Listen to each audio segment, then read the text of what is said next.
नाही, साधारणतः मंत्री महोदयांनी खासगी चर्चेमध्ये मान्य केलं की आग्र्यामध्ये जे पेपर छापले जातात त्याची माहिती विभागाने कधीच सांगितली नव्हती. आग्र्यामध्ये ते पेपर छापले जायचे आणि आग्र्यावर विश्वास होता. निश्चितपणे ज्या आग्र्यामध्ये छत्रपती शिवाजी महाराजांना बंदिस्त करण्याचा पाप केलं होतं त्याच आग्र्यामधून पेपर मात्र फुटला. आणि आता मात्र मंत्री महोदय असं म्हणाले की यामध्ये बदल करून आता ऑनलाईन टीईटीचे पेपर करण्याच्या दृष्टीने आम्ही विचार करतोय. आणि मी माननीय मंत्री महोदयांना सूचना केली की सर्वच परीक्षांच्या बाबतीत एकदा आढावा घेतला पाहिजे आणि आढावा घेऊन आपल्याला उत्तम पद्धतीने फुल प्रूफ व्यवस्था केली पाहिजे.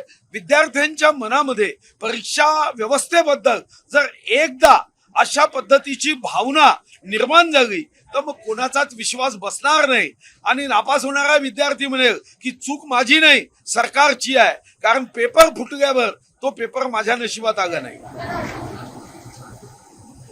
ज्या पद्धतीने काल सचिन अहिरेचा प्रवेश झाला त्यानंतर सचिन अहिरेमुळे व्हायला लागलेली आहे, गद्दार असेल किंवा वेगळी उपमा देण्यात जाते, कसं बघताय? नाही, गद्दार म्हणण्याचा मला वाटते काही तात्पर्य नाही. तुम्ही 24 ऑक्टोबर 2019ला 2,30,58,525 मतदारांनी भाजप शिवसेनेला निवडून दिलं सरकार बनवण्यासाठी. तुम्ही काँग्रेसच्या सोबत गेले. मग आता गद्दार कोण आहे? गद्दाराची व्याख्या काय आहे? तुम्हाला टाटा बाय बाय करतीलच ना. तुम्ही ज्या पद्धतीचं बीजारोपण केलं, तुम्हाला काय वाटतं की तुम्ही विषवृक्ष लावायचा आणि त्याला अमृताचे फळ येणार आहे? तुम्ही जे केलं बुरी नजर वागे हे आपण मन लहानपणापासून ट्रकच्या मागे पाहिली आहे ना.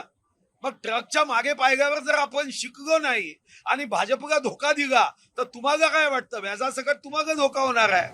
भाजप प्रदेशाध्यक्ष चंद्रपूरची जिल्हा ग्रामीणची कार्यकारिणी आहे ती स्थगित करण्यात आलेली आहे. त्यावेळी कसं पाहताय? काही मतभेद आहेत का त्या ठिकाणी? नाही, मी काय पाहणार आहे? ते अध्यक्ष आहे, आमच्या राज्याचे सर्वोच्च आहे. त्यांना भाजपला 288 जागा जिंकण्याची त्यांची इच्छा आहे. त्यासाठी ते जे जे करतील ते आम्हाला मान्य आहे. पण अमरावतीमध्ये पण अशाच प्रकारचा प्रकार आपल्याला ते अमरावतीचे आमदार सांगतील. मी माझ्या जिल्ह्याचं सांगितलं. ते श्रेष्ठ नेते आहे आमचे. आपल्या बाबतीत काही त्यांना अडचण होते का जिल्हाध्यक्षांच्या पद्धतीनं? मी वाघाच्या भूमीतला आहो, कोण अडचण करणार आहे? भाऊ हिंदी में जानना चाहेंगे, कल आदित्य ठाकरे एक होने देना, एक हिंदी होने दे, एक सवाल.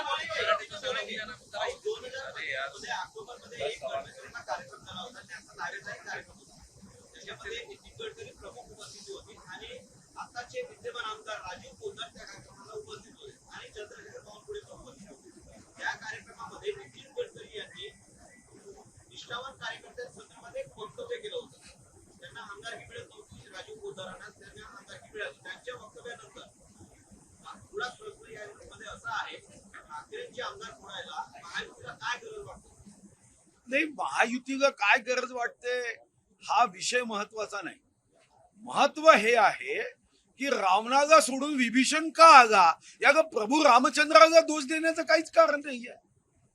विभीषणाशी जर त्याच्या वातावरणामध्ये तिथं जीव गुदमरत असेल तर तो श्वास घेण्यासाठी प्रभू रामाचा विचार असणाऱ्या पक्षासोबत येत असेल तर मला वाटतं की त्याला वाईट काय. आणि तुम्ही शिकवलं ना, सत्तेसाठी काही पण. हे 24 ऑक्टोबर 2019 या राज्यामध्ये राजकारणाची दिशा बदलवणारी ती 4 वाजताची पत्रकार परिषद पुढचे 100 वर्ष आठवणीत राहणार. भाऊ कल जिस तरह से सचिन अहिर आए एकनाथ शिंदे गठ में, उसको लेके आदित्य ठाकरे कह रहे हैं कि ऑपरेशन टाइगर नहीं है, ऑपरेशन देवेंद्र फडणवीस है, इस तरह से बयान दिया उन्होंने. ठीक है, वो माननीय एकनाथ शिंदे जी के गति को कम करने के लिए ऐसे वाक्य बना के स्पीड ब्रेकर लगाना चाहते हैं तो उससे कोई एकनाथ शिंदे जी को आप रोक सकते हो क्या? अरे जो नेता 50 विधायकों के साथ बाहर निकल सकता है उनकी चुंबकीय शक्ति क्या होगी, इस पे बात करो ना. आपकी चुंबकीय शक्ति समाप्त हो रही है, उनकी चुंबकीय शक्ति इतनी बढ़ रही है, तो इसमें ऑपरेशन टाइगर और ऑपरेशन दूसरे किसी के नाम से ऑपरेशन करने का सवाल क्या है? और देवेंद्र जी और हम उस विचारधारा के हैं कि तेरा वैभव अमर रहे, हम दिन 4 रहना रहे. हम पद के लिए काम करने वाले लोग नहीं है.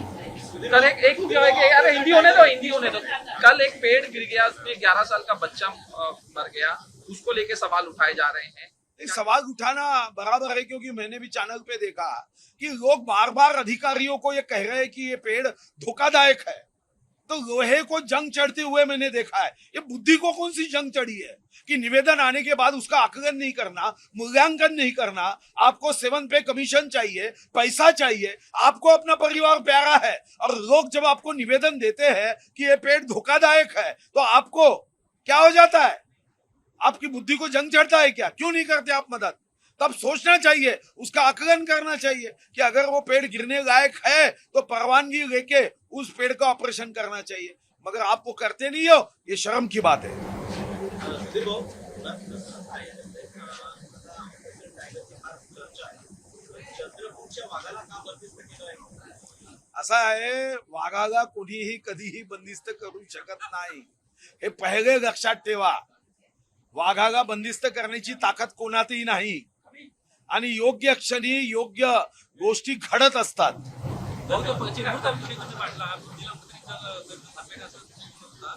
काय नेमकं तुम्हाला या सगळ्या विषयावर त्याच्या पलीकडे नाही, शेवटी मी तुमच्या चॅनलवरून बघत होतो की झाड पडण्याच्या अगोदर लोकांनी वारंवार निवेदनं दिली, तर वारंवार निवेदनं दिली, लोखंडाला जंग चढतो, निवेदन आल्यावर ते वाचायला काय तुमच्या बुद्धीला जंग चढला आहे का? तुम्ही वाचून त्याचं आकलन केलं पाहिजे, पत्राचं उत्तर दिलं पाहिजे। जेव्हा एखादा व्यक्ती किंवा समाजातला एक समूह तुम्हाला वारंवार निवेदन दिल्यावर समर्पक उत्तर देण्याची जबाबदारी 7वा वेतन आयोग घेणाऱ्या, जनतेच्या करातून पैसा घेणाऱ्या, गरीबातला गरीब व्यक्ती कर भरतो त्याच्या मेहनतीच्या पैशातून पगार घेणाऱ्या लोकांची जबाबदारी नाही आहे का? तुम्ही स्वतःला सेवक म्हणता, सरकारी कर्मचारी म्हणता, शेतकरी तापात काम करतो आणि तुम्हाला कामाचा ताप येतो, ही अडचणीचा विषय।